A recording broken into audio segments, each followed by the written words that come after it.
जीतने वालों को मेरा सलाम। 433 BC में दो ग्रीक रियासतों कोर्सेरिया और कोरिंथ के बीच युद्ध की नौबत आ गई। दोनों रियासतें जानती थीं कि जिसकी तरफ एथेंस होगा जीत उसकी होगी। इसलिए एथेंस की पार्लियामेंट में अपना पक्ष रखने के लिए दोनों रियासतों के एम्बेसडर्स पहुंचे। कोर्साइरा का एम्बेसडर कहता है कि आज तक हमने एथेंस की कभी मदद नहीं की। हमने युद्ध में आपके दुश्मनों की मदद की है, फिर भी हम आपसे मदद मांगने आए हैं, क्योंकि पूरे क्षेत्र में सबसे बड़ी नौसेना एथेंस और कोर्सेरिया के पास है। अगर हम एक हो जाएं, तो स्पार्टा और बाकी किसी शहर की हिम्मत नहीं होगी जो हमारी तरफ आंख उठाकर देख ले। जब कोरिंथ की बारी आई तो एम्बेसडर ने बड़े जोश से कोरिंथ और एथेंस की दोस्ती याद दिलाई। उसने बताया कि कितने सालों से वे एक होकर लड़ते आ रहे हैं। उसने नए और पुराने देवताओं का वास्ता दिलाया कि एथेंस को कोरिंथ का एहसान चुकाना चाहिए। अगर आज एथेंस कोरिंथ का साथ नहीं देगा तो भविष्य में बाकी मित्रों के सामने एथेंस की दोस्ती का क्या मूल्य रह जाएगा। दोस्तों, एम्बेसडर के भाषण के बाद एथेंस की पार्लियामेंट ने वोट डाला और उन्होंने अपने पुराने दोस्त के आगे नया साथी चुना। आप सोच रहे होंगे कि ऐसा क्यों हुआ। रॉबर्ट ग्रीन लॉ नंबर 13 में कहते हैं, मदद मांगते वक्त हमेशा लोगों को आगे होने वाला फायदा दिखाओ। ना पुरानी दोस्ती और लॉयल्टी का सहारा लो, ना पुराने एहसान या कर्ज का। नहीं तो लोग बचने का और धोखा देने का बहाना ढूंढ लेंगे। लेकिन अगर आप उन्हें उनका फायदा दिखाएंगे तो वे उत्साहित होकर आपकी मदद करेंगे। कोर्साइरा का एम्बेसडर अपना होमवर्क करके आया था। वो समझ रहा था कि अगर एथेंस को अपने पुराने दोस्त की मदद करनी होती तो वो कोरिंथ के एम्बेसडर को पहले बुलाकर अलग से मीटिंग करता और कभी दोनों शहरों को साथ नहीं बुलाता। कोर्साइरा जानता था कि एथेंस की अपनी परेशानियां हैं और इसके पॉलिटिशियंस भावुक नहीं बल्कि प्रैक्टिकल हैं। वहीं कोरिंथ का एम्बेसडर अपने एहसान याद दिलाकर अथेनियंस को बेचैन और अपने से दूर कर रहा था। दोस्तों, यहाँ पर एक और बात, जब भी आप अपने एहसान किसी दूसरे को याद दिलाते हो तो वो इंसान बेचैन हो जाता है और आपके एहसानों की कीमत खत्म हो जाती है। दोस्तों, सोचिए कि अगर आप कोरिंथ की जगह होते तो क्या करते। कोरिंथ को समझना चाहिए था कि एथेंस शायद अपने पुराने दोस्त का साथ ना दे। उसे प्रस्ताव देना चाहिए था कि एथेंस मध्यस्थ बनकर युद्ध को टाल दे और दोनों राज्यों में संधि करवा दे, जिससे उसके पास कोर्साइरा और कोरिंथ की सेना हो जाएंगी। साथ में एथेंस की नौसेना भी ताकतवर हो जाएगी, जिससे एथेंस हमेशा के लिए स्पार्टा पर भारी हो जाएगा। ये तो हुई भविष्य की फायदे की बात। और अभी युद्ध का नुकसान बचाने के लिए दोनों राज्य एथेंस राज्य को सम्मान स्वरूप में कुछ भेंट प्रस्तुत करेंगे।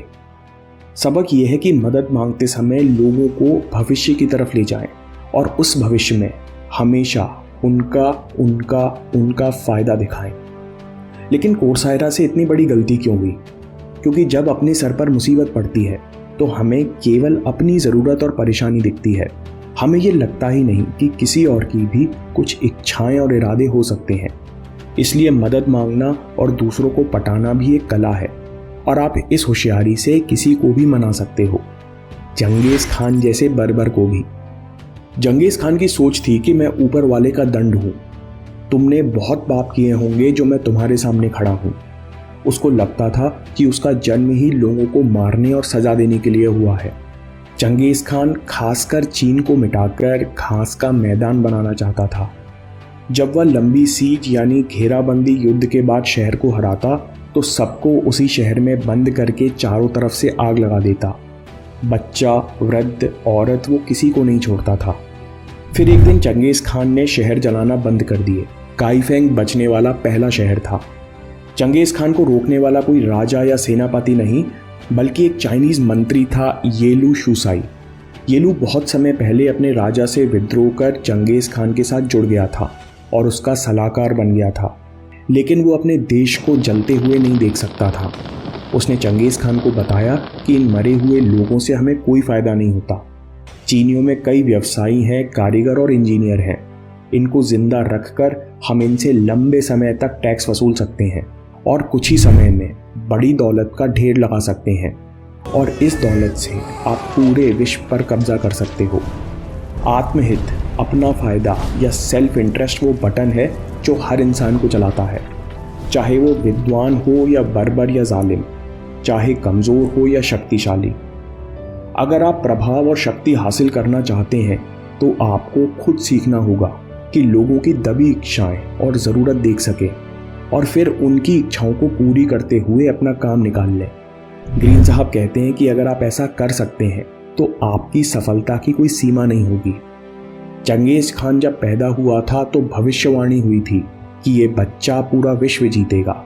चंगेज़ खान के मन में ये बैठ गया था कि उसका जन्म ही पूरा विश्व जीतने के लिए हुआ है। उसके मन में इच्छाएं ये लू शूत्साई अच्छे से जानता था।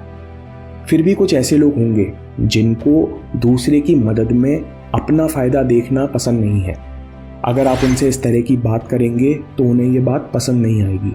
फिर भी ये लोग बाकियों से अलग नहीं हैं। बस इन लोगों को दान, दया या मदद करके बाकियों से सुपीरियर और गर्व महसूस होता है। दूसरों से बेहतर महसूस होना भी सेल्फ इंटरेस्ट और ईगो की ही निशानी है। आपको इन लोगों से मदद मांगते वक्त इनकी तारीफ करनी चाहिए कि इनके पास पावर और पोजीशन है, कि ये कितने योग्य हैं, आपकी बिना किसी फ़ायदे के मदद कर रहे हैं। अगर इनकी तारीफ आप दूसरे लोगों के सामने कर सकें तो और अच्छा। ग्रीन यहाँ एक छिपी हुई बात कह रहे हैं कि चाहे वो दान करता हो या व्यवसाय, हर कोई सेल्फ इंटरेस्ट पर काम करता है। बहुत दुर्लभ लोग होते हैं जो निष्काम कर्म कर पाते हैं। अगर आपको मदद चाहिए और दुनिया में अपना काम निकालना है तो आपको ताकतवर लोगों का मन पढ़ना आना चाहिए। उन्हें क्या उत्साहित करता है। लालची से कभी दया की उम्मीद नहीं करनी चाहिए और दयावान को कभी लालच नहीं देना चाहिए। दोस्तों, प्रैक्टिकल कम्युनिकेशन की ये सीरीज़ जारी रहेगी। अगर आपके पास अभी समय हो तो चिंता छोड़कर समझदारी से कैसे सोचें, इस पर वीडियो ज़रूर देखिए, नहीं तो बात के लिए सेव कर लीजिए। आपके समय से कोई वीडियो, कोई ऐप, कोई न्यूज़ कीमती नहीं है। मैं काम के किस्से लाता रहूँगा। हिम्मत, हरकत, होशियारी, हम जीतेंगे।